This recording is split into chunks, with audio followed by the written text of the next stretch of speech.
Ok, ben c'est parti. Donc, on est là pour vous présenter la plateforme digitale de demande d'aide financière qui a ouvert là et qui est disponible donc, aux partenaires choisis dans un premier temps et qui sera ouvert de manière plus générale très prochainement. Je vais donc vous présenter le programme. On commencera par réintroduire un petit peu l'objet de notre webinaire dans le cadre de notre projet global de transformation digitale. Puis on zoomera donc sur la plateforme digitale de la GFIP, votre rôle en tant que partenaire privilégié qui est ici en première information sur cet outil. Et puis on fera une focale sur le dépôt d'une demande, une démo de fonctionnement et on vous informera sur la manière dont on vous propose un support utilisateur à date pour les partenaires externes. Pour revenir sur les éléments de contexte, la GFIP a décidé de prendre le virage du digital en poursuivant trois grandes ambitions vis-à-vis d'abord nos bénéficiaires, donc mieux connaître nos bénéficiaires pour mieux les satisfaire. Également des ambitions autour de l'organisation et du service délivré pour transformer notre service et adapter aussi notre organisation à l'ère du digital. Et par rapport à notre écosystème, créer de la valeur avec nos partenaires pour être plus inclusif, plus performant, se centrer sur d'autres dimensions dans un outillage digital plus efficient. C'est un projet d'ampleur qui impacte l'ensemble de l'activité et la délivrance de notre offre de service. Pour vous donner à voir des différentes étapes à venir, je vous informe qu'on a une méthode de développement par briques avec l'association des utilisateurs internes et externes finaux de l'outil et dans une démarche itérative et incrémentale où on va apporter des fonctionnalités de manière cadencée dans le temps et pas tout en même temps, donc selon une gestion de projet agile particulièrement adaptée à des projets transformation digitale. Donc, tout ça pour vous donner à voir des étapes successives dans les grandes lignes, sachant que les jalons qui sont ici proposés vous sont donnés à titre indicatif. On a commencé à expérimenter la plateforme digitale avec 5 régions depuis la fin de l'année dernière. On a ouvert là le dépôt et la gestion en ligne de 4 aides directes qui représentent pour nous 50% du volume d'activité lié aux aides. L'idée, c'est d'avoir progressivement une ouverture à l'ensemble des partenaires et entreprises, donc personnes morales pouvant déposer en ligne des aides sur la plateforme digitale, puis l'ouverture d'un portail particulier qui fait l'objet d'une interface spécifique avec l'interconnexion avec France Connect, donc d'où un cadencement aussi différent en termes de temporalité. Pour vous donner à voir de l'ensemble du projet, on a donc vocation à outiller le dépôt et la gestion de toutes les aides aux personnes et aux entreprises, puis la gestion et le pilotage des subventions partenariales, également des marchés et des prestations de services que nous délivrons, et également, avec un objectif derrière en ligne de mire, d'une unicité d'accès à l'ensemble de ces web services à travers monagefip.fr et pour avoir une entrée unique d'accès vers l'ensemble des services en ligne que nous proposons. Je rezoome sur les étapes d'ouverture de la plateforme digitale qui nous réunit aujourd'hui. Donc, on a aujourd'hui 4 aides qui sont ouvertes au dépôt digital en ligne, donc l'aide au parcours vers l'emploi, l'aide aux prothèses auditives, l'aide au contrat d'apprentissage et l'aide au contrat de professionnalisation. Donc, c'est cette brique que l'on appelle brique 1 qui a fait déjà l'objet d'expérimentation avec 5 régions et qui aujourd'hui est ouverte donc, aux partenaires choisis. On est en phase d'expérimentation et d'amélioration depuis décembre. Là, à date où je vous parle, on est en phase d'ouverture à des partenaires en opportunité. Donc, si vous êtes là, c'est que peut-être vous pouvez faire partie de ces partenaires en opportunité avec un objectif d'ouverture généralisé et communiqué à l'externe de manière plus large via notre site aux professionnels fin mai. Professionnels, derrière, on entend les personnes morales qui sont en fait les partenaires de la GFIP et les entreprises. Donc, on est dans une phase encore d'optimisation sur les fonctionnalités de base et qui seront communes à l'ensemble des démarches en ligne pour le dépôt des aides. Derrière, il y a un objectif, donc en brique 2, d'ouverture et de dépôt en ligne et gestion en ligne de toutes les aides d'ici la fin de l'année. L'ouverture du portail digital aux particuliers, donc aux personnes physiques. Et donc, effectivement, sachez qu'en parallèle, la réflexion intègre un objectif d'interconnexion avec les systèmes d'information des partenaires et avec France Connect. Donc là, on a un peu moins de visibilité sur les délais, mais c'est quelque chose qu'on intègre pour les ouvertures progressives et les fonctionnalités qui viennent alimenter l'outil. Alors, il y a déjà une question sur que veut dire ouverture en opportunité. Faut-il faire acte de candidature? Et effectivement, derrière, on vous invite à vous rapprocher de vos correspondants en délégation régionale si vous souhaitez bénéficier en avant-première, je dirais, de l'accès à la plateforme digitale, puisque pour l'instant, c'est seulement comme ça que vous pourrez avoir le lien vers l'URL de connexion avant que ce soit ouvert de manière généralisée et que cet accès soit prévu dans le cheminement sur notre site Internet. Donc, je poursuis. On avait mis en place une modalité transitoire à ne pas confondre avec la plateforme digitale dont on va parler aujourd'hui. C'était le dépôt numérique en ligne. C'était bien en attente de plateforme digitale. Vous allez voir la différence où il y a une saisie en ligne. Ça a été mis en place aussi pour traverser la période de crise sanitaire avec les difficultés aussi qu'on pouvait rencontrer sur les envois postaux. Et cela venait remplacer les messageries des délégations régionales et les envois papier. C'était bien donc une solution transitoire et ce n'est pas la plateforme digitale dont on va parler aujourd'hui. À terme, il est bien visé que la seule alternative finalement à la digitalisation d'une demande sera un formulaire papier envoyé par voie postale. Et vous allez le voir, on va quand même devoir faire cohabiter 2 voies de dépôt par notre site Internet dans la mesure où toutes les aides ne sont pas accès à la digitalisation en même temps, au dépôt digital complet en même temps. Donc voilà un peu pour visualiser le schéma sur ces modalités de dépôt en ligne. Pour toutes les aides qui ne sont pas encore digitalisées, donc toutes les aides sauf les 4 que je vous ai présentées, aide aux prothèses auditives, aide au parcours vers l'emploi et les 2 aides à l'alternance.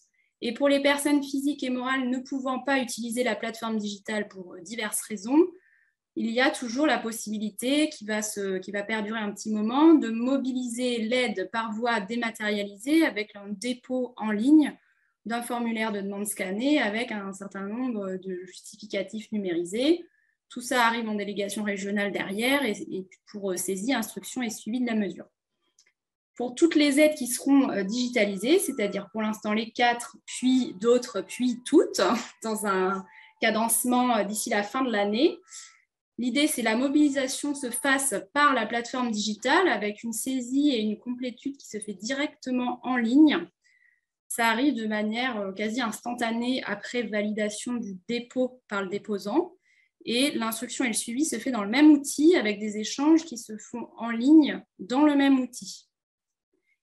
Pourquoi choisir la plateforme? Principalement, il y a les notions d'échange sécurisé et d'échanges plus réactifs et plus fluides avec la GFIP à travers cet outil. Vous avez la possibilité d'ouvrir un brouillon en ligne avant le dépôt, de suivre l'état d'avancement du dossier, de compléter les échanges et les pièces en ligne directement, etc. Et vous allez, je l'espère, voir des éléments complémentaires à travers la démo qui vous permettent d'aller vers cette modalité de dépôt qui, principalement, a vocation à faire gagner du temps à tout le monde. Pour info, lors du dernier webinaire, on a eu une question. J'ai eu le même jour un enregistrement et une validation de décision. C'est possible, ce n'était pas un bug. Néanmoins, il y a des impacts à date sur la constitution des dossiers et les échanges entre vous et nous. Et c'est notamment lié à notre mise en conformité progressive par rapport au RGPD et autres règlements en termes d'accessibilité et de sécurité informatique. Ce qui change avec la plateforme digitale, et ce, quelle que soit la modalité de dépôt en fait, c'est la vérification de l'identité du bénéficiaire. C'est une nouvelle pièce à fournir mais vous n'aurez à la fournir qu'une seule fois. Une fois que le compte sera vérifié, il ne faudra pas la fournir à nouveau pour des demandes ultérieures. On est dans une logique de n'avoir aucun mail intégrant des données personnelles, puisque ça n'est pas conforme au RGPD. Et ensuite, une nouvelle notion, c'est le droit d'agir qui est formalisé juridiquement pour traiter en ligne pour le compte d'un bénéficiaire. Donc, soit par un justificatif légal quand il y a un justificatif légal de représentation, type curatelle, tutelle ou représentant pour une liquidation judiciaire d'une entreprise. Et dans tous les autres cas, il vous faudra un mandat d'intermédiation pour agir pour le compte d'un bénéficiaire en ligne et donc avoir accès à ces données personnelles. Alors, il y a déjà deux questions sur le justificatif d'identité en tant que document, comme nouveau document d'instruction. Alors, toute pièce d'identité peut faire office de justificatif d'identité. Donc, effectivement, un permis de conduire peut faire office de justificatif d'identité, au même titre que la carte d'identité, que le passeport.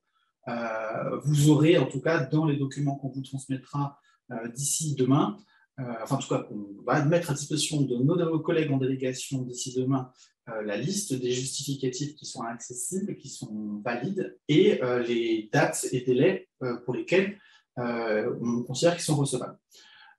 Là, on est en train d'évoquer avec vous la constitution d'un dossier de demande d'aide auprès de la GFIP. Donc, pour sécuriser le dépôt de l'aide, nous demanderons systématiquement, la première fois, une pièce d'identité pour le bénéficiaire, quelle que soit la structure qui intermédie la demande, puisque c'est bien une aide de la GFIP. Si la personne ne souhaite pas signer de contrat d'intermédiation, elle pourra, sauf si elle est prescrite, mais elle pourra effectivement aller sur l'espace en ligne à terme, parce que pour l'instant, l'espace particulier n'est pas encore ouvert, et elle pourra faire la demande elle-même. Si la pièce d'identité n'est plus valide et qu'il n'y a pas de permis, d'autres justificatifs, vous aurez la liste, en sachant que les justificatifs d'identité seront acceptés jusqu'à 2 ans après la fin de leur date de validité pour l'ensemble des justificatifs. Et on prend en compte également la majoration de 5 ans sur la date de validité des pièces d'identité, parce que vous n'êtes pas sans ignorer que les pièces d'identité françaises, celle qui en tout cas a été mise avant, je ne sais plus quelle date, avait une validité de 10 ans et que cette validité était portée à 15, donc on en tiendra bien compte, il n'y a pas de souci. Tout dépend, alors pour la question de Madame Fuchs, alors j'espère ne pas écorcher votre nom de famille, je m'en excuse. Si la personne est sous tutelle ou curatelle, il faudra bien effectivement, si vous déposez pour le compte de la personne sous tutelle ou curatelle, eh bien, il faudra bien un mandat d'intermédiation signé par la tutelle ou curatelle, en sachant que de la même manière qu'un individu qui ne souhaiterait pas signer de mandat d'intermédiation, si la tutelle ou curatelle ne souhaite pas signer ce mandat d'intermédiation, la tutelle ou curatelle peut tout à fait faire la demande pour le compte de la personne directement en ligne, en justifiant de son statut de représentant légal. On va y revenir de toute façon, voilà, plus en détail. Quand même, les éléments qu'on voulait mettre aussi porter à votre connaissance, c'est que pour les dossiers qui sont déposés et traités dans les outils existants et en gros via les dépôts que vous connaissez à date, on est sur une logique d'acceptation des dossiers dans leurs anciennes versions pour toutes les demandes qui sont déposées hors plateforme digitale, c'est-à-dire les aides qui ne sont pas encore digitalisées, ou les cas de portail pas encore ouverts, ou les phases transitoires aussi d'adaptation des partenaires. On ne va pas passer du jour au lendemain sur quelque chose de prescriptif avec une obligation de dépôt sur la plateforme digitale. De la même façon, aujourd'hui, on n'a pas de recours obligatoire au mandat d'intermédiation pour les aides prescrites qui ne sont pas encore digitalisées. En attente de l'ouverture des comptes et de l'accès particulier, il faut que vous sachiez que les échanges se font donc par courrier et à terme, avec le bénéficiaire si c'est notre interlocuteur principal, et à terme, l'idée c'est bien qu'il aille consulter en ligne sur son espace personnel les informations relatives à la constitution de son dossier, la complétude et le suivi de décision, après une notification qu'on lui envoie par mail. Je poursuis un petit peu, on prendra les questions de détail, ne vous inquiétez pas. Donc, la plateforme digitale de la GEFIP va permettre de déposer et suivre les demandes d'aide financière et de prestations depuis le site internet de la GEFIP, d'interagir directement avec la GEFIP dans le suivi des dossiers, comme je vous l'ai expliqué, et à terme, de permettre de traiter toutes les demandes par la GEFIP, qu'elles soient reçues via les canaux web ou même des demandes papier. Nos objectifs, c'est de moderniser et simplifier le dépôt de demandes d'aide, même si pendant tout un temps, il y a cohabitation d'outils et de modalités de dépôt qui sont distincts et qui peuvent donner à voir une apparente complexité. L'objectif, c'est bien de simplifier à terme, à la fin de la digitalisation complète, ce système de dépôt de demande. Gagner derrière en performance aussi pour éviter les doubles saisies, échanger plus rapidement entre nous, les bénéficiaires, les partenaires, et sécuriser les échanges. Derrière, améliorer la qualité de service, aussi pour donner de la visibilité sur notre intervention et sur voilà, la manière de traiter vos demandes et d'être plus transparent. Donc, bien sûr, nous souhaitons en faire notre canal privilégié. C'est bien ça à terme. Alors, votre rôle en tant que partenaire, là, à date, dans la phase où ce n'est pas encore ouvert de manière complètement généralisée à l'ensemble des personnes morales qui pourraient déposer en ligne, déposer en ligne pour le compte d'une personne ou d'une entreprise que vous accompagnez pour voilà, expérimenter et s'approprier aussi cette notion de mandat d'intermédiation quand vous allez agir pour le compte d'eux. Éventuellement aussi aller aider les personnes à déposer elles-mêmes en ligne, donc, notamment pour le cas des entreprises, puisque le portail particulier n'est pas ouvert, donc pour le portail professionnel. Et en cette phase, contribuer à améliorer la nouvelle plateforme en nous remontant d'éventuelles anomalies rencontrées ou en remontant vos besoins ou idées d'amélioration. L'idée de la méthodologie là, choisie pour développer cet outil, c'est bien de s'appuyer aussi sur les retours utilisateurs, donc on a à cœur que vous puissiez nous en faire. Du coup, l'idée, c'est vraiment qu'avec nous, vous puissiez rejoindre ce mouvement de faire de la nouvelle plateforme digitale de la GEFIP la voie privilégiée de dépôt de demande pour gagner en qualité de service. Je regarde les questions. Je vais y revenir après. Je continue un petit peu sur le dépôt de la demande parce qu'il y a des éléments, je pense, qui peuvent éclairer aussi un certain nombre de questions qui se posent autour des partenaires, du rôle des uns et des autres. À date, on a différents canaux de dépôt. Donc, je le redis, le dépôt de dossiers numérisés via le site Internet que vous connaissez déjà. La demande saisie dans la plateforme digitale pour les 4 aides concernées et reste la voie postale ouverte si nécessaire, mais ce ne sera pas le canal privilégié. Jusqu'à fin mai, comme je vous le disais, il n'y a pas d'informations sur l'accès à la plateforme digitale sur le site Internet de la GEFIP. Il faudra, pour accéder à cette plateforme, demander l'URL de connexion aux délégations régionales et à vos interlocuteurs habituels en région.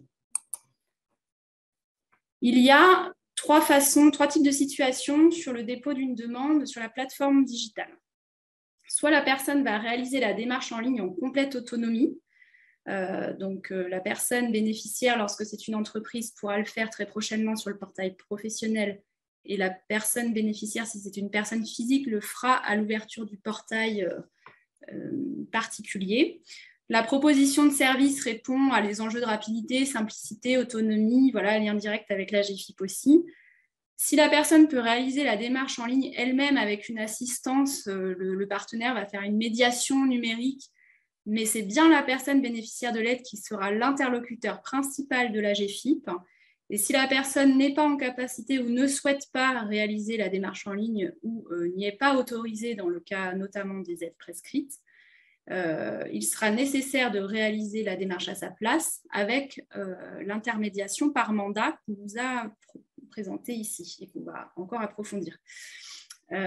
Pour les aides prescrites avec dépôt sur la plateforme, si vous ne l'aviez pas encore compris, le partenaire devra donc bénéficier d'un mandat d'intermédiation pour le dépôt et le suivi sur la plateforme digitale. Et c'est lui qui deviendra l'interlocuteur principal des échanges avec la GEFIP. Donc, notre objectif, voilà, quand c'est possible, c'est de faire en sorte que les personnes soient le plus autonomes possible par rapport à la gestion et le suivi de leurs demandes. Le rôle du partenaire pouvant se centrer sur l'accompagnement en amont, dans la définition du besoin, et non pas sur la constitution et la gestion de la demande d'aide financière. Pour autant, dans certains cas, il sera parfois nécessaire et possible d'agir pour le compte d'eux, mais cette gestion en ligne est désormais cadrée par ce nouveau système d'intermédiation en ligne, notamment parce qu'elle induit un accès à des données personnelles. Il y a pas mal de questions sur si la personne fait sa demande, comment on est informé derrière de la décision, etc. Pendant que tu continues la présentation, je réponds directement dans le canal de discussion, parce que c'est vrai que c'est des informations qui sont tout le temps un peu autour de la même logique, hein, qui sont les partenaires choisis, etc. Donc, pour les questions autour des partenaires choisis, je vous invite à regarder ma réponse dans le canal de discussion. Voilà. Et puis, pour les échanges en ligne, on va y revenir encore, et à travers peut-être la démo, vous aurez des éléments aussi complémentaires d'information. Donc, le dépôt d'une demande pour le compte 2, on est bien là sur le cas d'un intermédiaire qui est mandaté. Celui-ci devra pouvoir se connecter, être identifié afin de suivre la demande et d'échanger avec la GFIP pour le compte du bénéficiaire. Elle devra alors réaliser la démarche avec un justificatif qui lui permet de le faire. Donc, le dépôt pour le compte 2, ça peut être, comme on pouvait le connaître déjà jusqu'à présent, les cas de représentation légale. Donc là, il me faut un justificatif officiel également, copie de jugement de mise sous tutelle, curatelle, livret de famille, jugement de liquidation judiciaire, etc.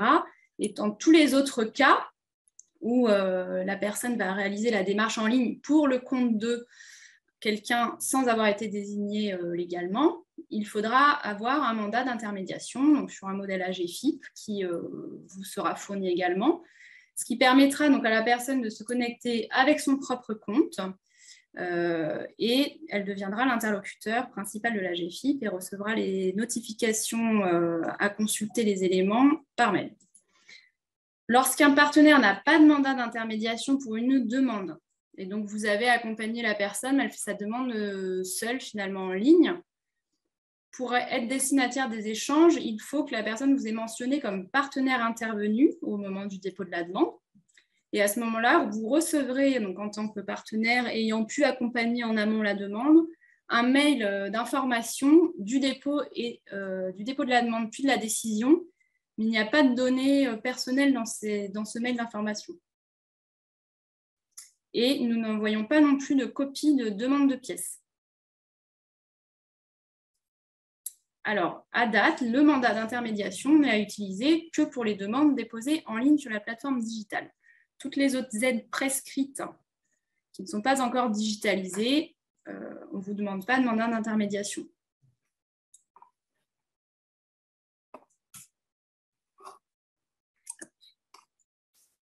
Je reprends encore synthétiquement ce que je vous ai dit. Donc, les nouvelles pièces à fournir à partir d'avril 2022.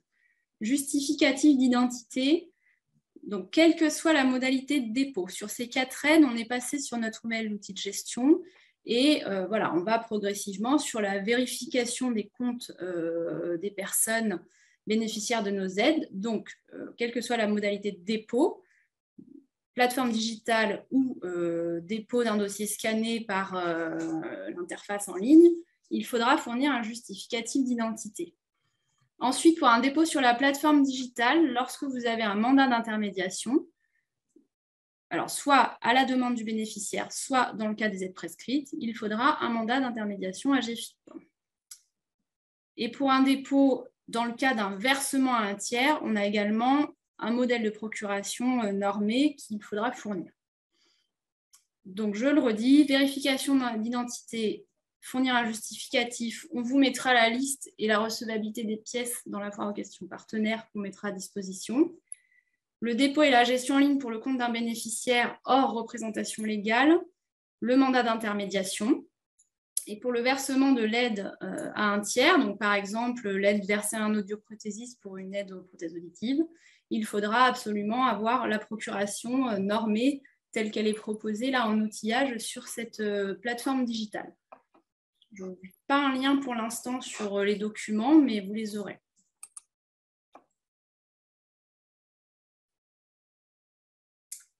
Je poursuis sur le dépôt d'une demande sur la plateforme donc par rapport à la connexion.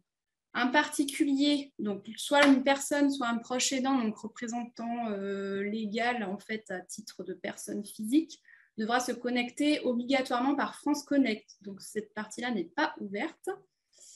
Et on a également un compte professionnel, donc c'est ce dont on parle là, la plateforme digitale ouverte aux professionnels, c'est-à-dire personnes morales, entreprises ou partenaires. Là, ça fait l'objet aujourd'hui d'une création de compte classique avec saisie d'informations personnelles de contact rattachées à un SIRET d'établissement.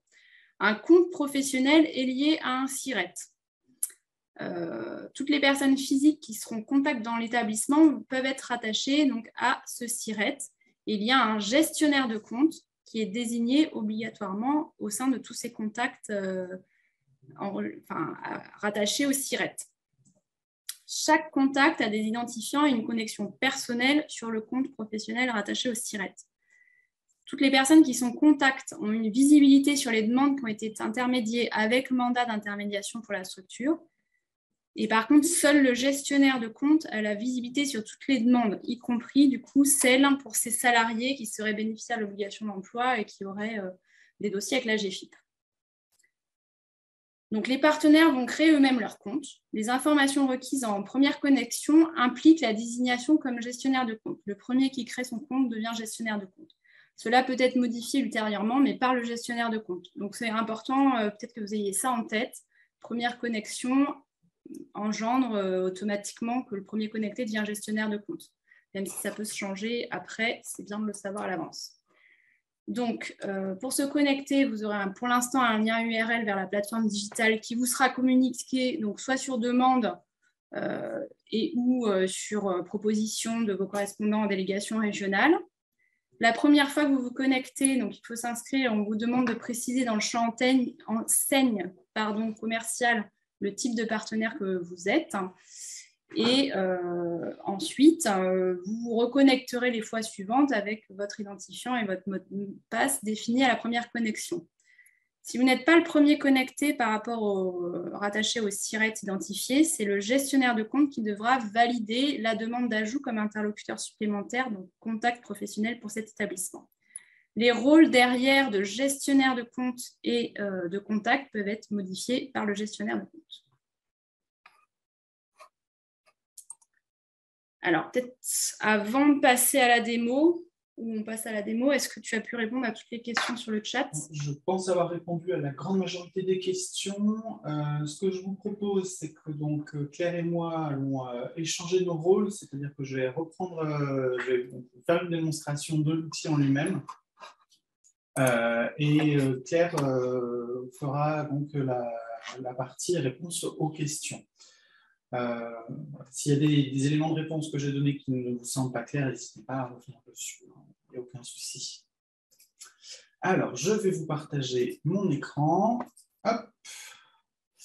C'est bon, Claire, il s'affiche? C'est bon. OK. Alors, donc, vous êtes ici sur la nouvelle plateforme de dépôt en ligne des aides de la GFIP, donc sur la page de connexion, avec plusieurs options, comme le disait Claire. Donc, la connexion, vous avez votre nom de serveur, votre mot de passe et vous pouvez vous connecter. En dessous, vous avez votre nom d'utilisateur. Vous ne vous souvenez plus de votre mot de passe. Vous pouvez solliciter la réinitialisation de votre mot de passe. Ou si c'est la première fois que vous vous connectez, vous pouvez simplement vous inscrire.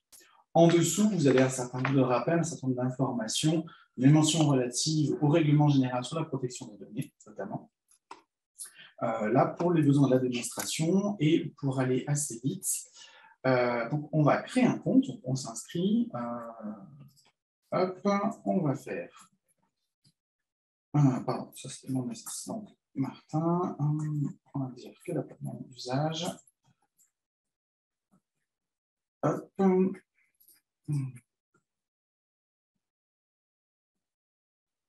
Je fais n'importe quoi, excusez-moi. Martin Michel.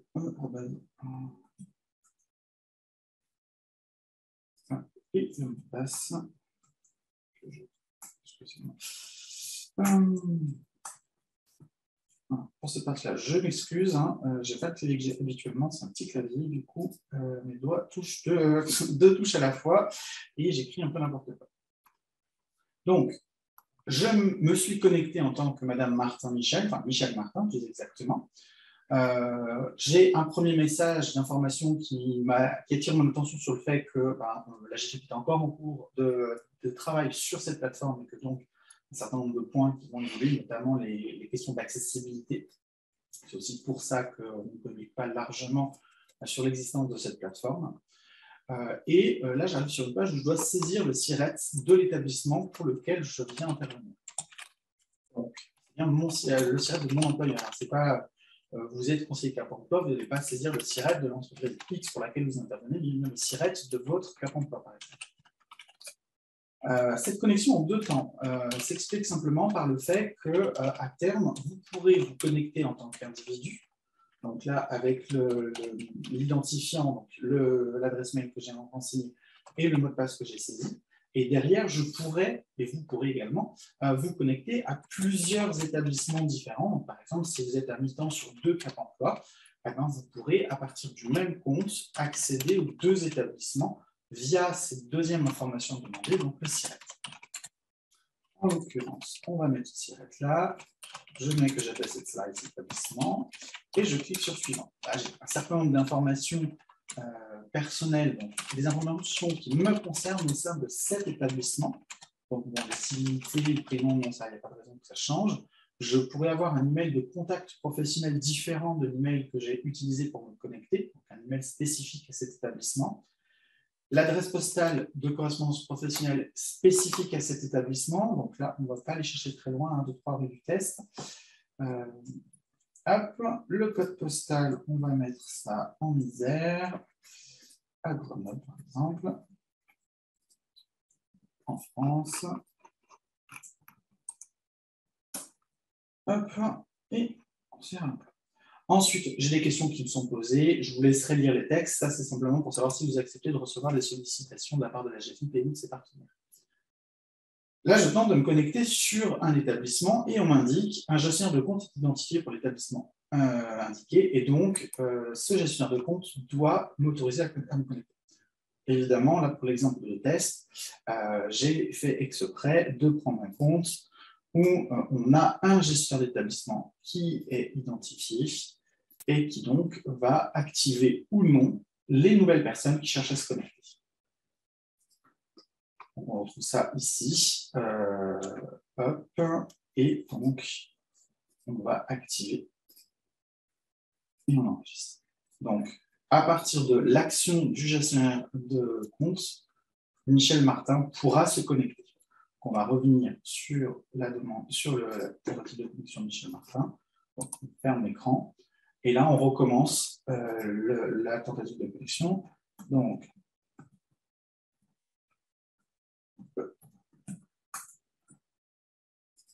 le mot de passe saisi tout à l'heure. Alors, est-ce que j'aurais pas les formules Martin Michel tout à l'heure? Martin Michel. Voilà, j'avais forcément eu un mauvais sens. Donc, je me connecte, j'ai toujours le message d'information sur l'état du site. Ensuite, le SIRET, toujours la même chose. On nous redemande le SIRET, toujours dans la même logique de pouvoir se connecter à plusieurs établissements. Là, on est sur la plateforme de démonstration. Donc, il y a un petit bug, on me redemande des informations sur la plateforme qui est la plateforme réelle, pardon, pas celle de test. La question n'est pas reposée à chaque fois, à partir du moment où vous avez renseigné les informations, elles ne sont plus redemandées, mais vous pourrez les mettre dans. Et donc là, vous arrivez sur la plateforme de dépôt en elle-même. Donc, plateforme de dépôt, vous avez le lien vers laquelle, donc la page sur laquelle on est, un lien pour déposer une demande, c'est exactement le même que celui que vous retrouvez ici, donc le gros bouton violet. Un petit plus qui vous permet d'aller accéder à votre établissement, pour voir le détail de l'établissement, mais également les demandes qui sont rattachées à cet établissement. Et enfin, la liste de l'ensemble des échanges avec la GFIP. En haut à droite, vous avez une barre de recherche qui vous permet de chercher n'importe quelle information dans votre espace. Donc, ça peut être un numéro de demande, ça peut être le nom d'une personne, une typologie d'aide, etc. Et une petite cloche dans laquelle vous allez retrouver toutes les notifications qui vous concernent. Un nouvel échange de la GFIP, une décision rendue sur une demande, etc.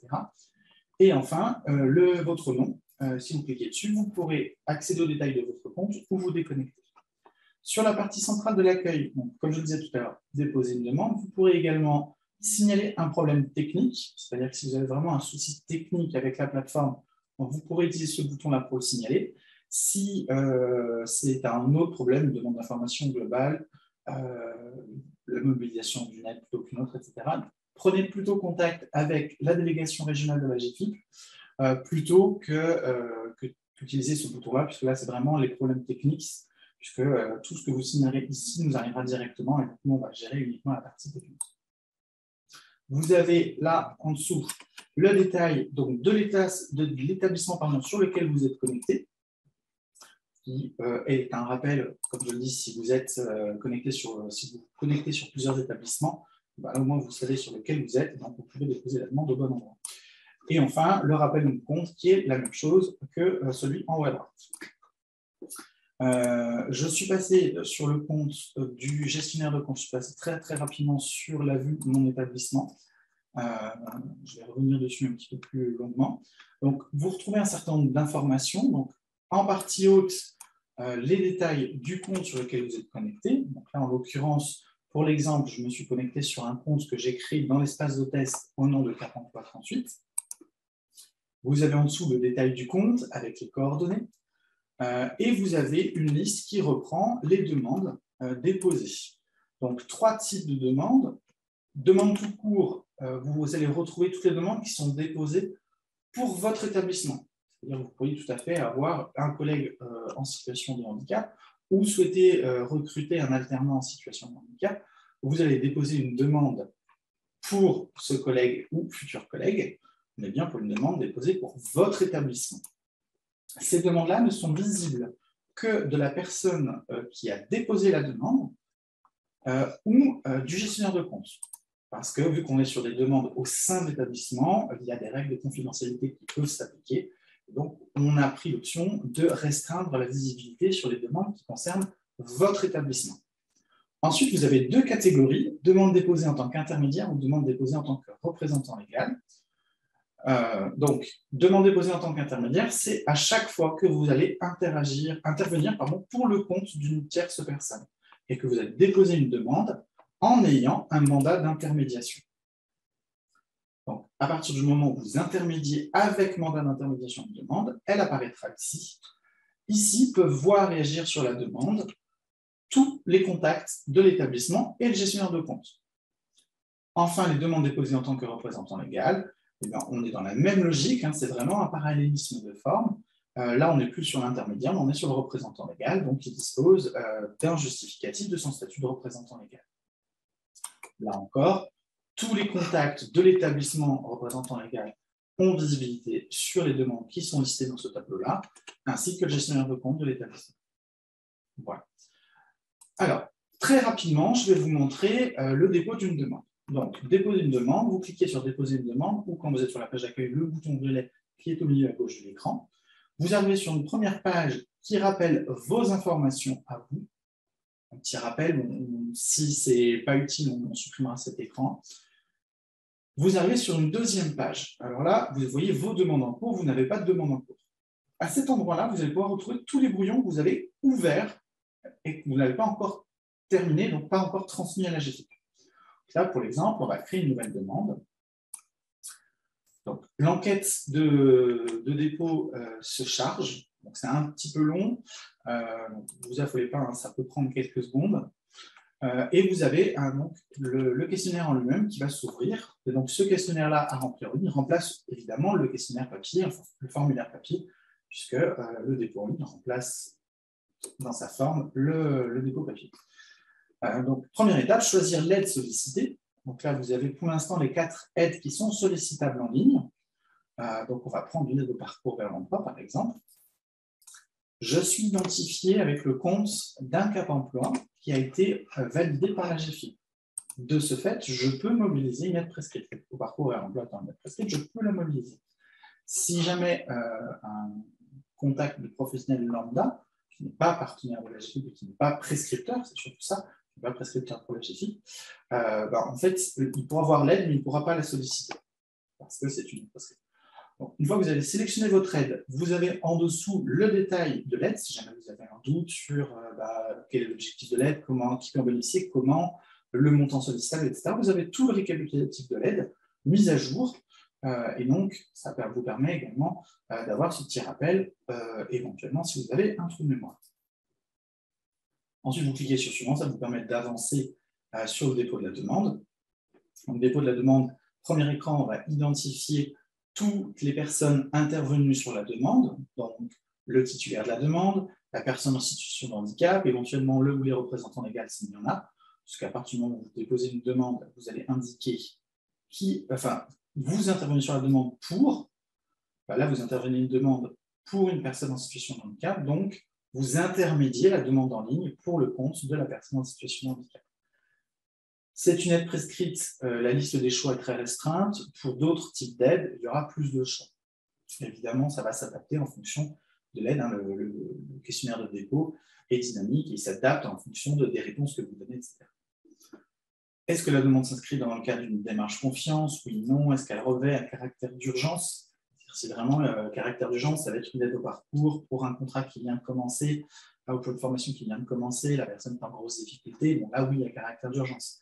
La démarche confiance, c'est uniquement dans certaines délégations régionales. C'est très particulier. Donc, si vous vous posez la question, qu'est-ce que c'est? C'est que ce n'est pas en vigueur dans votre délégation, enfin dans votre région. Donc, il faut cocher non, cet endroit-là. Ensuite, la personne en situation de handicap. On va mettre quelqu'un au hasard. Dans son nom de naissance. Je ne sais pas, on va mettre mais, parce qu'on en est, nom d'usage, mais aussi, son prénom Hervé, la date de naissance, là je le remplis au clavier, mais vous pourriez tout à fait venir sélectionner ici, en cliquant sur le petit calendrier. Département de naissance, donc, vous renseignez le département de naissance.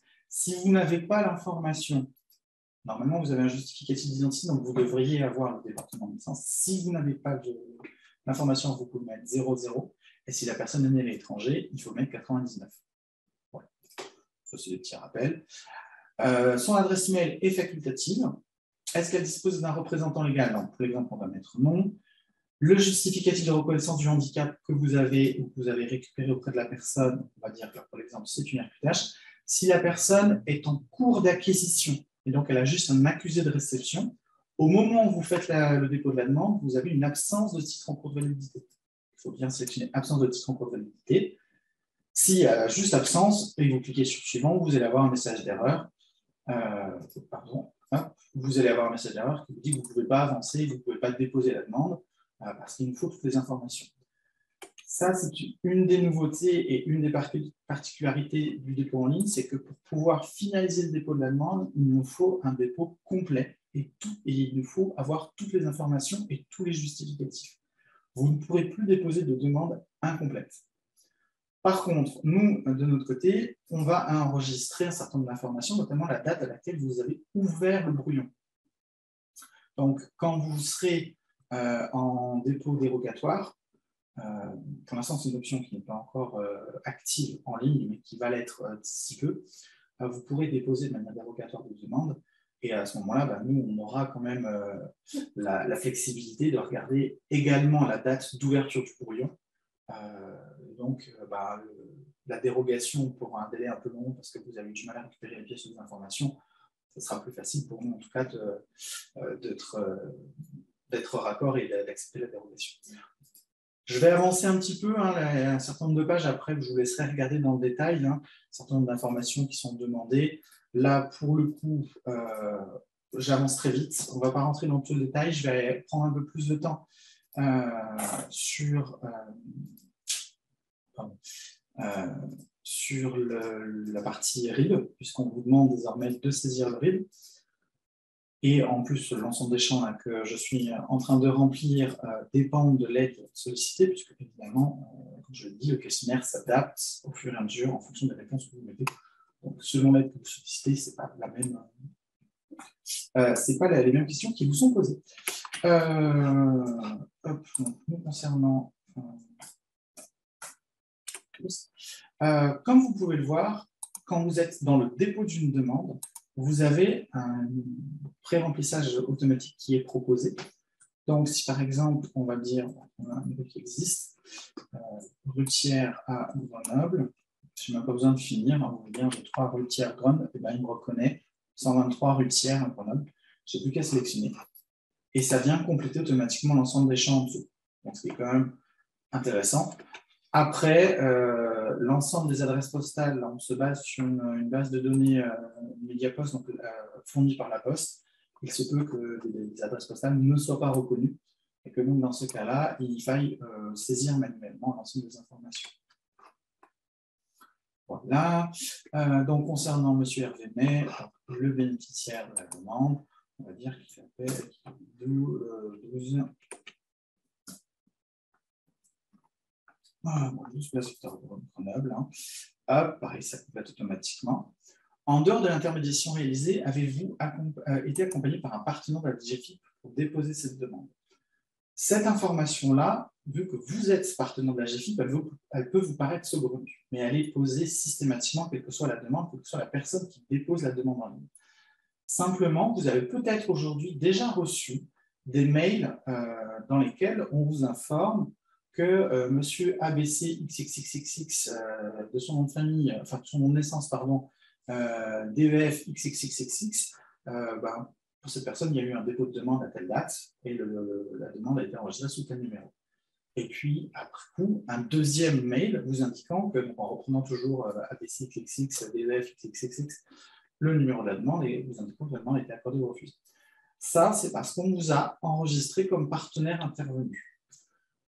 Donc, c'est la grosse distinction entre l'intermédiaire qui dispose d'un mandat d'intermédiation et qui donc se connecte en ligne, peut suivre en ligne la vie de la demande, échanger avec la DGFiP directement en ligne, avoir une vue en temps réel de l'état de la demande, et le partenaire intervenu, qui lui n'a pas le mandat d'intermédiation, et qui n'a que 2 informations, l'information de dépôt et l'information de décision.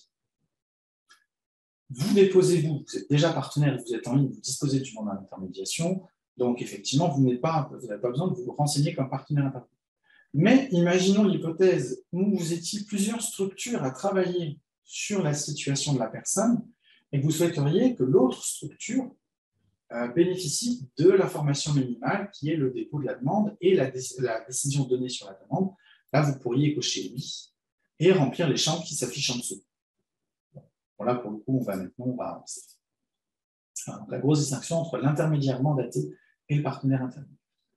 Donc, comme je vous le disais il y a quelques instants, on vous demandera désormais dans cette nouvelle plateforme de saisir le relevé d'identité bancaire de la personne.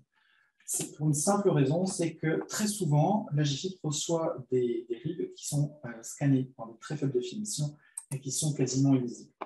Vous avez l'original, vous avez la personne en face de vous, vous avez quand même la possibilité d'avoir la vraie et la bonne version du RIB sans erreur. Donc, c'est pour ça qu'on vous demande de saisir le RIB pour compléter la demande.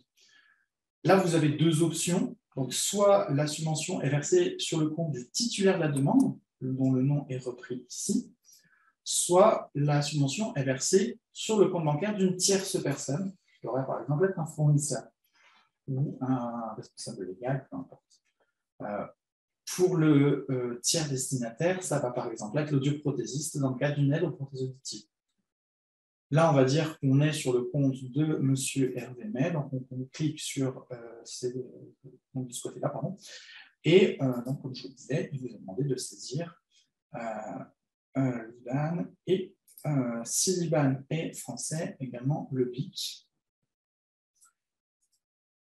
Sont acceptés les IBAN français, évidemment, mais également tous les IBAN d'une banque située au sein de l'espace monétaire européen, autrement appelé la zone euro. Il y a un certain nombre de pays qui est assez limité. Vous aurez le détail dans les supports qu'on vous fera parvenir à l'issue de ce webinaire. Donc, vous sélectionnez, vous validez un certain nombre de contrôles qui sont faits déjà pour être sûr que le RIB est bien valide, qu'il n'y a pas d'erreur dans la saisie, etc. Et donc là, vous pourrez continuer. Alors moi, sincèrement, nous, on compte signature, donc votre mari n'a pas signé. Merci beaucoup. Donc, vous arrivez sur un écran, on vous demande, on vous remet la liste des justificatifs qui sont demandés dans le cas très précis de la situation et donc du déclaratif. Et donc, la liste des pièces s'adapte en fonction de la situation également. Justificatif d'identité, c'est la première fois qu'une demande est déposée auprès de la GFIP pour cette personne. Donc, on demande le justificatif. À partir du moment où je redépose une demande pour la même personne, on aura déjà eu la pièce d'identité et donc le compte de la personne sera vérifié, on ne la redemandera pas. Le mandat GFIP pour la constitution, donc ça c'est le mandat d'intermédiation, l'accusé de réception de la demande ou du renouvellement du statut de bénéficiaire et le relevé d'identité bancaire. Là, on est dans un cas très particulier pour les deux parcours. Voilà. Donc, vous avancez, vous avez un certain nombre de questions supplémentaires qui sont là des questions à valeur statistique, donc vous pouvez ne pas répondre, il n'y a pas d'obligation, il n'y a pas de petit astérix rouge qui vous dit là c'est un champ obligatoire, donc vous pouvez passer. Vous arrivez sur le récapitulatif de la demande où vous pouvez voir tout ce que vous avez saisi jusqu'à présent. Donc, s'il y a quelque chose qui ne vous convient pas, eh bien, vous pourriez par exemple revenir en cliquant sur le fil d'arrière en haut et revenir en arrière. Là, pour le coup, vous recevez un appel, vous devez quitter le dépôt de la demande pour aller consulter notre demande, vous revenez, vous faites ce que vous avez à faire, et là, vous souhaitez reprendre le brouillon. Donc, simplement, vous cliquez sur déposer la demande, vous arrivez, comme je vous le disais tout à l'heure, les brouillons s'affichent dans cette liste-là, et donc vous pouvez continuer le brouillon que vous aviez sélectionné. Les informations saisies restent présentes sur la demande. À partir du moment où vous avez cliqué sur « Suivant » sur un des écrans. Imaginons que vous étiez sur la toute première page, vous avez saisi des informations. Si vous quittez à cet endroit-là, vous allez revenir sur la même page, mais par contre, vous allez revenir passer vite. Merci de ne pas réactiver vos micros, s'il vous plaît. Donc, si vous avez saisi des informations, vous allez compléter la page et vous cliquez sur « Suivant », les informations seront enregistrées, vous arriverez directement au début de la page d'après. Voilà. Donc là, on va revenir sur la dernière page, donc le récapitulatif. On clique sur « Suivant ». Les informations sont enregistrées. À partir du moment où vous avez cliqué sur « Suivant », au niveau du récapitulatif, vous ne pourrez plus revenir en arrière, par contre. C'est-à-dire que vous pouvez, jusqu'au récapitulatif, vous pouvez revenir en arrière, il n'y a aucun souci pour modifier les informations saisies. À partir du justificatif, vous cliquez sur « Suivant ». Vous arrivez sur cette page de chargement des pièces jointes justificatives. Là, vous ne pouvez plus revenir en arrière, même si vous quittez ou revenez, vous allez revenir directement sur cette page. Là, on vous demande de charger chaque pièce séparément. Pardon, c'est le modèle que je cherchais. Voilà, donc première pièce, la pièce se charge, terminé. La pièce apparaît ici. Vous pouvez la supprimer si vous vous avez rendu compte que ce n'est pas la bonne, et vous pouvez continuer. Voilà. Actuellement, on n'offre pas de possibilité de visualiser la pièce chargée, parce que vu qu'elle est sur votre ordinateur, vous pouvez l'ouvrir depuis votre ordinateur. À partir du moment où vous en avez le nom, c'est possible pour vous. On continue, on charge toutes les pièces. Donc là, même chose, hein, il nous faut l'ensemble des informations et l'ensemble des justificatifs pour pouvoir finaliser le dépôt de la demande. Donc là, on me demande 4 justificatifs, je charge mes 4 justificatifs. Une fois que j'ai chargé au moins une pièce pour chacun des 4 justificatifs demandés, je peux cliquer sur terminer le dépôt. J'arrive sur une page où j'ai les conditions générales. Vous descendez en bas des conditions générales, vous reconnaissez avoir pris connaissance et vous continuez. À ce moment-là, une fois que vous avez validé les conditions générales et que vous continuez, la demande est enregistrée, transmise à la GFIP. Et donc, c'est une demande qui est ouverte auprès de la GFIP. Voilà. Alors, je vois qu'il est déjà 15h32. On vous avait proposé un créneau d'1 heure. Donc, je m'excuse qu'on dépasse un petit peu. Je vous propose de, si vous avez le temps, bien sûr, je vous propose de rester encore 5-10 minutes. Comme ça, je finis de vous présenter le portail en lui-même. Et ensuite, si vous le souhaitez, on pourra continuer sur 10 minutes, un quart d'heure de questions-réponses. Si malheureusement vous n'aviez qu'une heure de créneau, vous pouvez nous quitter. L'ensemble de la vidéo est enregistré, donc vous pourrez revenir, on vous donnera le lien, donc vous pourrez revenir sur les minutes que vous aurez manquées. Pour ceux qui nous quittent maintenant, je vous remercie déjà d'être venus et d'avoir participé à cette heure de présentation. Et pour ceux qui restent avec nous, eh bien, merci beaucoup. On continue. Donc, comme je le disais, donc là, j'ai terminé le dépôt de la demande. J'arrive directement sur la page de l'établissement où je vais retrouver la liste des demandes et notamment, du coup, la demande que je viens de déposer en tant qu'intermédiaire. Donc, si je clique sur afficher tout, je vais la voir ici, donc RVM. Je peux cliquer sur le numéro de la demande qui me permet de visualiser l'ensemble de la demande. Donc, vous y retrouvez la synthèse de la demande avec les informations principales, notamment l'étape d'avancement de la demande, le montant demandé, les différents intervenants enregistrés sur la demande, quelques informations complémentaires, et vous pouvez également télécharger le récapitulatif de la demande. Donc, en termes de RGPD, on est bien d'accord que si vous souhaitez également respecter le RGPD, vous allez télécharger le justificatif, l'imprimer, le donner à la personne qui est en face de vous. Si vous souhaitez l'envoyer par mail, vous faites comme vous voulez, puisque là, ce n'est plus de notre ressort, mais par contre, je vous informe que ce n'est pas du tout conforme au RGPD, puisque le récapitulatif de la demande contient un certain nombre d'informations personnelles qui ne doivent pas transiter par mail ou alors par des instances sécurisées. Vous avez les échanges concernant cette demande avec la GFIP, les contacts ou ajouter un contact, et enfin le RIB que vous avez saisi sur la demande. Donc, comme vous pouvez le voir, vous avez saisi en tant qu'intermédiaire disposant d'un mandat d'intermédiation, vous allez pouvoir visualiser l'intégralité du RIB rattaché à la demande. La particularité de cet espace en ligne, c'est que toutes les personnes mentionnées, tous les intervenants sur la demande, ont la possibilité de consulter la demande et donc l'état d'avancement. Ce qui fait qu'un demandeur, pour lequel vous avez déposé en ligne, pourra également à terme se connecter sur son espace en ligne et venir consulter l'état d'avancement de la demande. Avec une petite limitation, c'est que si la demande est déposée pour le compte d'une entreprise, typiquement un contrat d'apprentissage, l'apprenti qui figure sur la demande, là on est encore dans une application du RGPD qui permet à toute personne dans ces données stockées en ligne de pouvoir accéder à ces données, pouvoir les consulter et pouvoir les modifier. Et bien, donc l'apprenti va pouvoir accéder à la demande, mais aura un certain nombre d'informations masquées avec des XXX, notamment le RIB, puisque c'est le RIB de l'entreprise, de son employeur. Donc il ne verra que les 4 derniers chiffres du RIB, tout le reste étant masqué avec des X. Voilà. Sur la partie droite de la demande, vous avez un cadre dans lequel vous pouvez échanger avec la GFIP. Donc, une information sur la demande ou autre, l'objet, le message.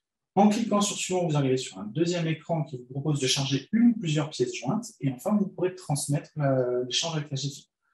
L'avantage de passer par là, c'est que l'échange arrivera directement sur le bureau informatique bien évidemment, mais arrivera directement auprès de l'instructeur en charge de la demande. C'est-à-dire que l'échange ne va pas transiter par 15 personnes avant d'arriver au bon endroit. Elle arrivera directement au bon endroit. Encore un avantage d'utiliser la plateforme de dépôt en ligne. Enfin, si la personne vous a donné un premier RIB et que finalement vous vous dites non, je voudrais changer de RIB, et bien vous pourrez ajouter un nouveau RIB sur la demande via cette fonctionnalité-là. On ne va pas le passer, mais vous aurez un certain nombre de questions qui vous seront posées et d'informations à saisir, notamment le RIB et le BIC, si c'est une banque française. Voilà sur la demande en elle-même. La liste des échanges avec la GFIP reprend l'ensemble des échanges, quelle que soit la demande. Donc, c'est une information qu'on vous propose. Est-ce que c'est pertinent ou pas? C'est pareil, hein, vous pouvez nous le dire après quelques semaines d'expérimentation. C'est quelque chose qui ne sert pas à grand-chose. Peut-être qu'on pourra l'enlever. Si c'est un élément qui a une fonctionnalité et un usage, on le laissera. Actuellement, on le fera évoluer, notamment sur les colonnes qui sont affichées. Voilà sur la présentation donc, de ce nouvel espace avec les différentes fonctionnalités, donc dépôt d'un brouillon possible, vous pouvez vous arrêter et en sortir à tout moment, consultation des demandes, les vôtres et celles de vos collègues, et interaction sur les demandes avec la possibilité de modifier le RIB, enfin de demander une modification de RIB, d'échanger directement avec l'instructeur en charge de la demande, Et puis après, toutes les fonctionnalités liées à votre compte, donc la recherche et les informations qui vous concernent directement, que vous pouvez consulter et modifier. Je vous propose donc j'ai arrêté mon partage d'écran. Je vous propose qu'on passe sur un petit temps, si vous souhaitez encore rester avec nous, sur un petit temps d'échange. Ouais, sachant que du coup, on m'a signalé qu'on entendait beaucoup quand je tapais, mais ça, c'est la configuration de notre proposition ne nous permettait pas de faire autrement. Donc, du coup, je n'ai pas répondu forcément en direct aux questions. Sauf quand c'était oui, non, et que ça ne nécessitait pas des grandes formulations et voilà. Donc, du coup, on a pas mal de questions autour du rôle du gestionnaire de compte. Alors, est-ce qu'il peut visualiser l'intégralité des échanges pour prendre la main sur des dossiers en cours en cas d'absence À ce jour, on est sur un espace qui, comme on le disait et comme on l'a redit à plusieurs fois, on est sur un espace qui est en cours d'élaboration. L'ensemble des fonctionnalités de base, le dépôt, la consultation, tout ça fonctionne. Il y a encore des petites fonctionnalités qui vont apparaître au fil de l'eau. Aujourd'hui, le rôle principal du gestionnaire de compte, c'est surtout de pouvoir dire telle ou telle personne qui cherche à se connecter à mon établissement est bien autorisée à se connecter à mon établissement. Donc, ce que j'ai montré très rapidement au tout début de la présentation, le gestionnaire de compte va accepter ou non la connexion de telle ou telle personne. La première fois, une fois que la personne elle est autorisée, elle le reste. À terme, effectivement, il y aura un certain nombre de fonctionnalités qui vont arriver pour le gestionnaire de compte, qui pourront être de la réattribution de demandes, etc. Aujourd'hui, on a un peu contourné cette logique-là en disant que le gestionnaire de compte voyait l'ensemble des informations de l'ensemble des demandes déposées au sein de son établissement, y compris les échanges, et que l'ensemble des contacts pouvaient interagir sur les demandes déposées en tant qu'intermédiaire. Donc, visualiser les informations et interagir avec la GFIP pour les demandes intermédiaires. Ce qui fait que si une personne est absente, son collègue peut reprendre la demande qui est en cours ou le brouillon qui est en cours. Voilà, effectivement, on apportera des éléments complémentaires dans le document figé un peu de foire aux questions à date. Et après, il y a des choses qui peuvent faire l'objet aussi d'évolution, comme l'a dit Jérémy, pour répondre aussi aux besoins des utilisateurs.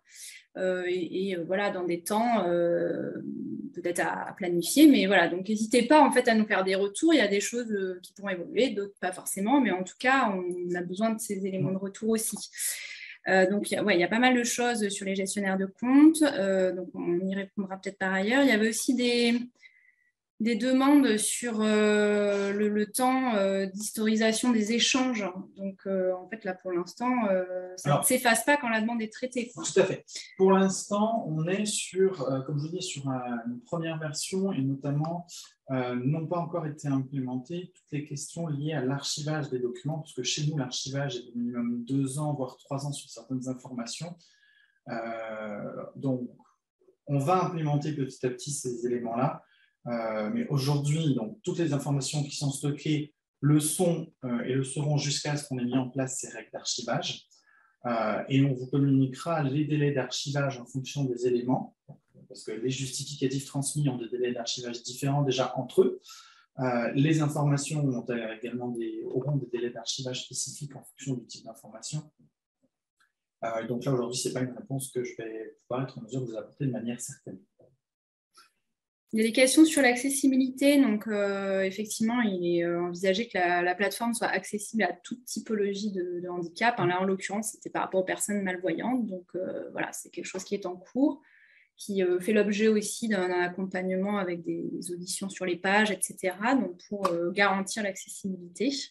Voilà, notamment sur les portails, le portail professionnel et sur le portail particulier également. Ensuite, il y avait quand même pas mal de questions autour des demandes d'aide au parcours vers l'emploi, avec la question de si la personne refuse le mandat, ne souhaite pas, etc. Est-ce qu'elle peut déposer toute seule sa demande?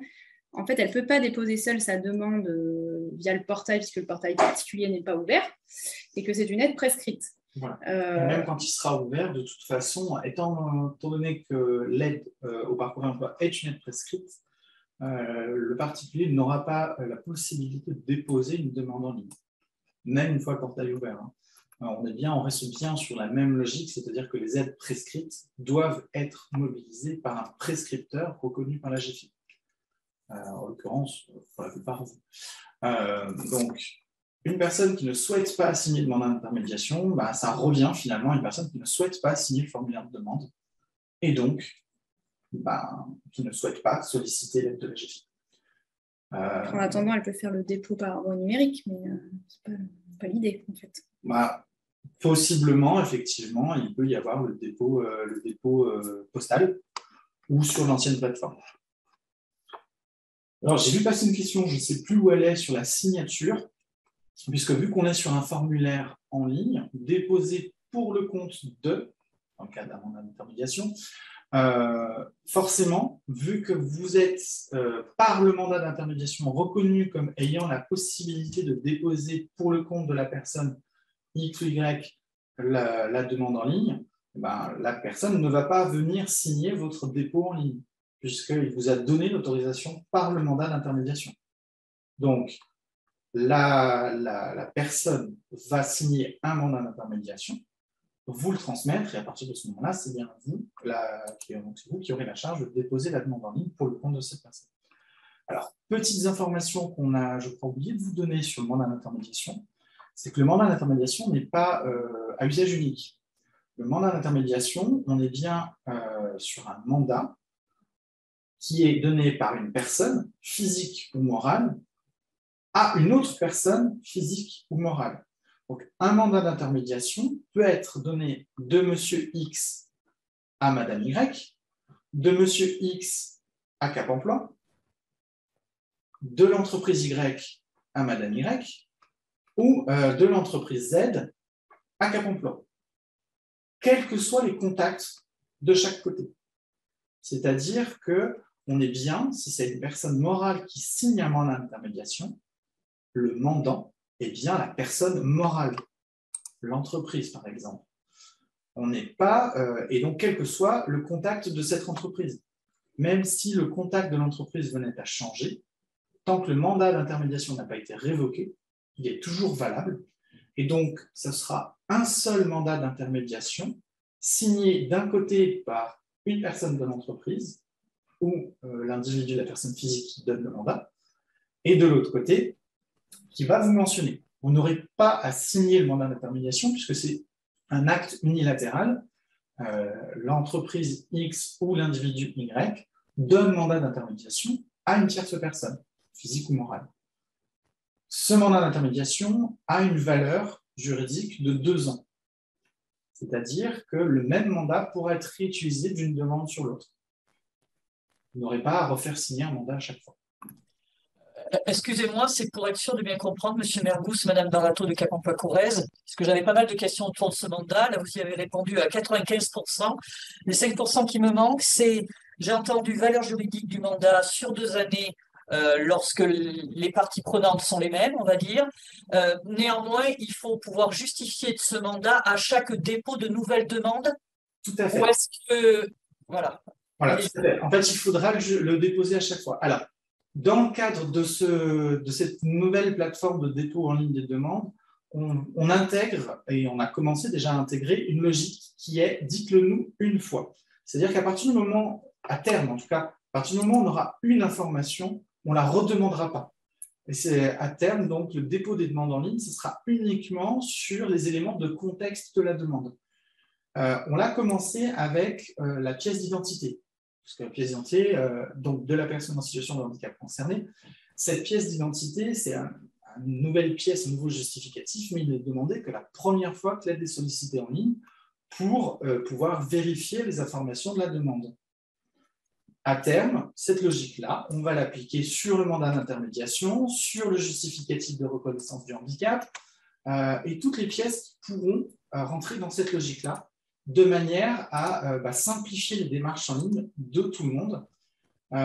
Et on essaye également, mais bon là c'est à l'étape de réflexion, on essaye également d'interconnecter le portail, donc l'outil de dépôt en ligne, avec les différents services qui peuvent nous apporter les informations pour aller récupérer les informations nécessaires directement auprès des services qui les déposent, qui les ont.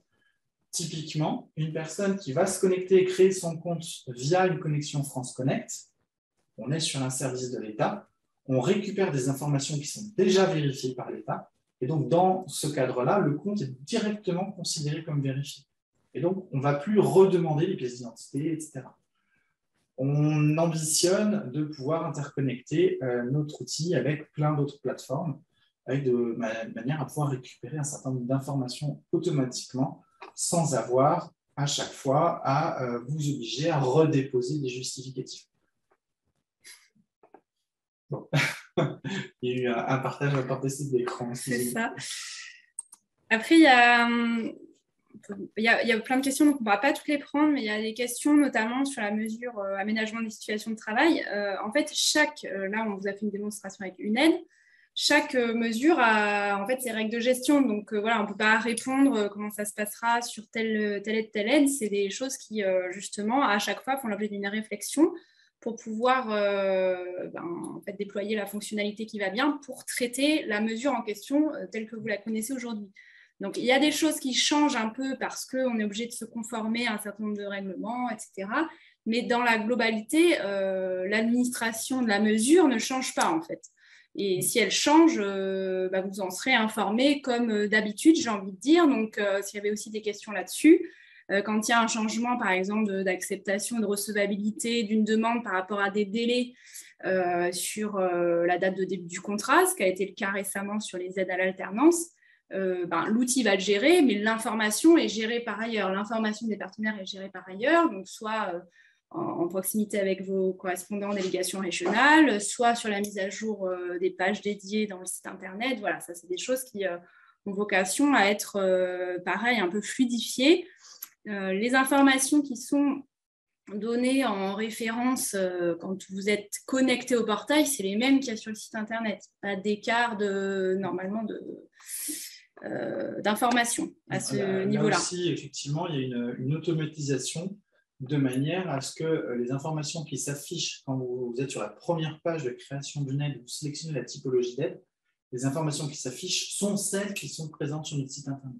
Il y a une automatisation, les deux sont interconnectés de manière à ne pas avoir d'écart entre ce qu'on affiche sur notre site internet et ce que vous allez voir quand vous sélectionnez une aide. Puisqu'on est sur les questions des informations, je vois qu'il y a une question: où pourrons-nous saisir l'argumentaire? Alors, je suis passé très très vite, mais vous avez toute une page dans le questionnaire de dépôt de la demande qui s'appelle contexte. Dans cette page-là, vous avez un encart dans lequel il vous est demandé de manière un peu large de décrire le projet professionnel. En fait, c'est à cet endroit-là que vous allez pouvoir saisir l'argumentaire. On est sur une structuration du dépôt de la demande pour les 4 premières aides, donc aide au parcours, aide aux prothèses auditives, contrat d'apprentissage et contrat de professionnalisation. Donc, effectivement, on est bien d'accord que quand on sera sur des aides plus complexes, l'aide à la création d'activités, l'aménagement des situations de travail, les aides à la formation, l'argumentaire prendra plus d'ampleur et vous aurez plus de possibilités de vous exprimer et de préciser le contexte de la demande.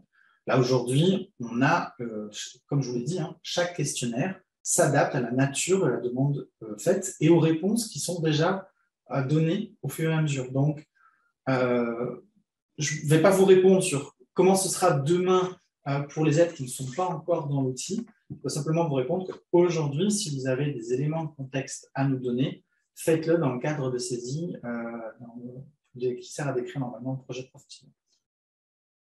Voilà. Il y avait des demandes de temps pour saisir, etc. Donc, c'est très subjectif. Et effectivement, il y a une petite évolution de pratique professionnelle derrière, mais préalablement, vous renseignez avec ou sans le bénéficiaire une demande papier.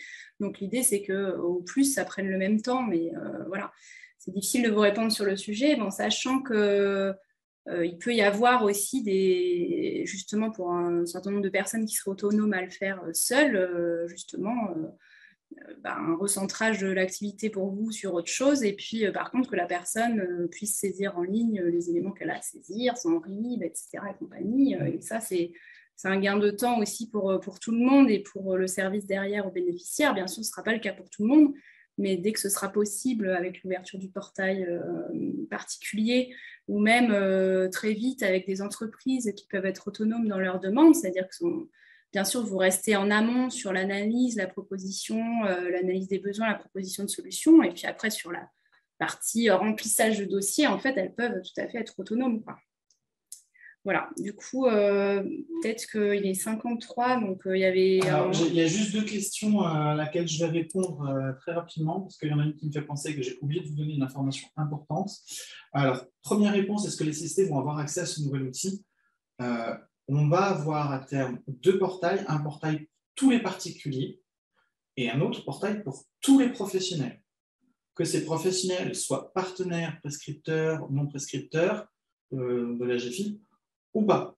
C'est-à-dire que le portail professionnel pourra être aussi utilisé par les entreprises, mais également par les services de santé au travail qui pourront également déposer des demandes en tant qu'intermédiaires. Si éventuellement, localement, ils sont reconnus comme prescripteurs pour certaines aides, ils pourront également déposer des aides prescrites. Ce n'est pas forcément le cas de tout le monde, on est bien d'accord. Donc oui, les SST pourront avoir accès à ce nouvel outil.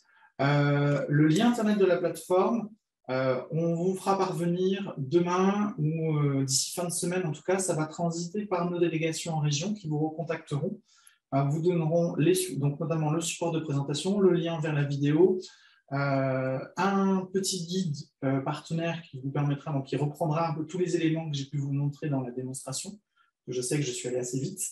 Vous pourrez également aussi avoir localement d'autres informations spécifiques à votre délégation, à votre région. Cette question-là m'a fait penser à une autre information que j'ai oublié de vous donner, c'est que la première personne qui se connecte à un établissement est automatiquement identifiée comme le gestionnaire de l'établissement. Oui. Si on l'a dit, on l'a écrit.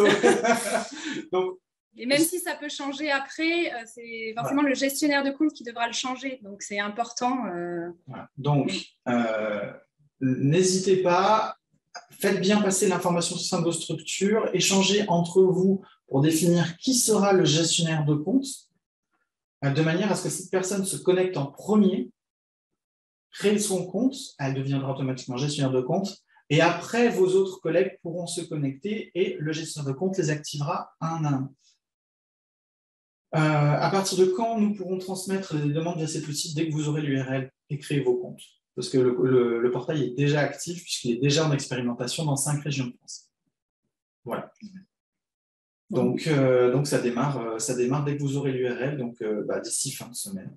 À demander donc auprès des délégations régionales, on compte sur eux pour aussi diffuser à ce stade, parce que tous les éléments, comme ce n'est pas ouvert de manière généralisée, toutes les ressources et l'outillage est mis à disposition des délégations régionales dans cette phase où c'est ouvert aux partenaires choisis qui en feraient la demande lorsque vous vous rapprocherez d'eux.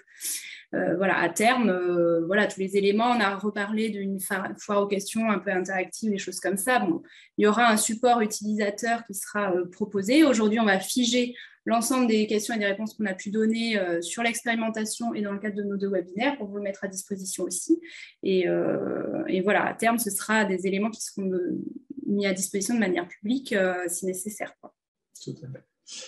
Allez, une toute dernière et la dernière des dernières questions. Le gestionnaire est-il prévenu lorsque le collaborateur veut créer un compte? Tout à fait. Donc, je vous ai parlé des petites cloches en haut à droite de l'écran. Il y aura donc une notification de cloche pour une tentative de connexion. Et également, cette notification cloche est automatiquement doublée d'un mail indiquant que quelque chose s'est passé en ligne, qu'une notification est arrivée en ligne. On est un peu sur le même type de notification que, par exemple, votre portail bancaire en ligne. Vous recevez des mails vous indiquant que vous avez reçu une notification à un échange et il vous faut vous connecter en ligne pour pouvoir voir le détail de l'échange. Là, on fonctionne exactement de la même manière.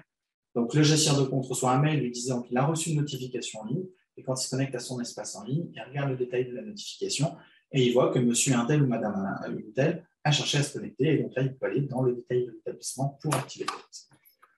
Bon, il y a plein de questions autour de la gestion de l'activité en cas d'absence et tout ça. Donc, on ne va pas forcément prendre le temps de répondre parce qu'il est déjà 57. Et c'est des fonctionnalités qui peuvent évoluer, comme vous l'a dit Jérémy. Donc, n'hésitez pas à nous faire des retours utilisateurs pour voir si c'est possible si c'est pertinent d'abord et possible de les faire évoluer. Voilà. Bon. En tout cas, merci beaucoup pour votre présence. Merci beaucoup d'avoir pu rester une demi-heure de plus avec nous. On vous souhaite une excellente après-midi. une très bonne expérimentation de l'outil.